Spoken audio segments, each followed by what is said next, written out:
L'inégalité de Nesbit dit la chose suivante.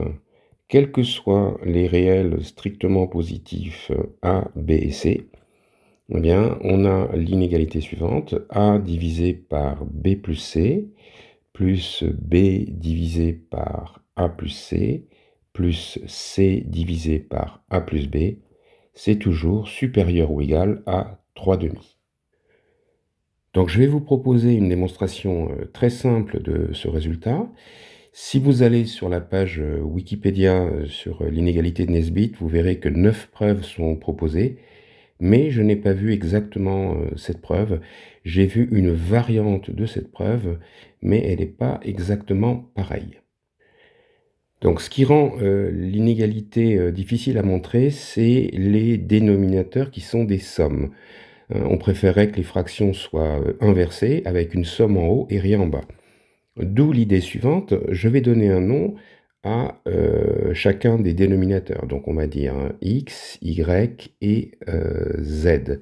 Et on va travailler plutôt avec x, y et z. Donc j'ai le système suivant, b plus c égale x, a plus c est égal à y, et a plus b est égal à z.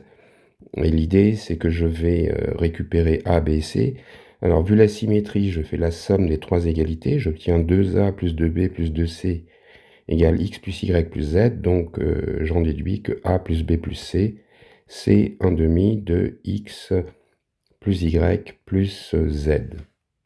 À partir de là, je vois que je peux facilement conclure parce que, par exemple, B plus C, comme je le vois à la première ligne, c'est égal à X. Donc j'en déduis que A, c'est le membre de droite moins X, donc ça fait 1 demi de X moins 2X, ça fait moins X, plus Y, plus Z.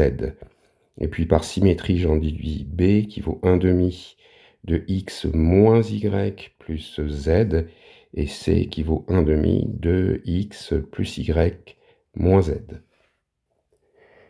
Donc maintenant, je vais réécrire la somme, donc je vais donner un nom, je vais l'appeler S, en fonction de X, Y et Z. Alors évidemment, les dénominateurs vont devenir X, Y et Z.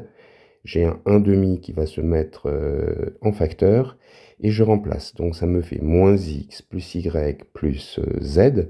Ça c'est pour A, donc divisé par X, plus X moins Y plus Z divisé par Y, donc ça c'est la deuxième fraction, plus X plus Y moins Z divisé par Z, ça c'est la dernière fraction. Et puis évidemment, je vois que je peux simplifier. Donc dans chaque fraction, je vois apparaître un élément et puis le même élément en dessous. Donc si je regroupe, ça fait 1 demi, 2. Alors là, j'ai moins 1. Là, je vais avoir encore moins 1. Et ici, moins 1. Donc ça fait moins 3. Et puis après, j'ai des termes que je vais regrouper par paire. Donc ici, je vais avoir y sur x. Et puis je vais chercher l'analogue là de la paire, donc ça fait x sur y. Je continue, je vais avoir z sur x, et je vais chercher x sur z, et puis il y a encore un terme ici, plus z sur y, plus y sur z. Maintenant, quand je regarde la parenthèse et que je vois les appariements là, je me rends compte que tous ces appareillements, ils ont le même motif. Par exemple, si je pose R égale Y sur X, eh bien, le terme qui est après, X sur Y, eh bien, ce n'est autre que son inverse. Donc, je suis amené à considérer la quantité R plus 1 sur R. Or, il est bien connu que cette quantité, elle est supérieure ou égale à 2. Pourquoi? Eh bien, il suffit que je fasse la différence entre le présumé plus grand et le présumé plus petit. Donc, je fais R plus 1 sur R moins 2. Je réduis au même dénominateur. Ça fait R au carré moins 2R plus 1 divisé par R. Donc, ça me fait R moins 1 au carré divisé par R. Alors R, dans notre somme, ça représente une fraction donc, qui est positive, qui est strictement positive. Et puis R moins 1 au carré est positif, en sorte que effectivement, l'écart est positif ou nul. Donc, on va être en mesure de conclure, hein, chacune des paires dans la parenthèse, d'après ce qui précède, est supérieure ou égale à 2. Voilà.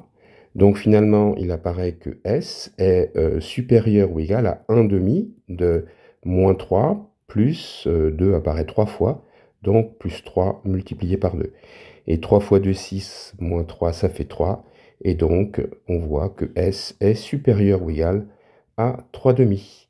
Voilà, je vous remercie de votre attention.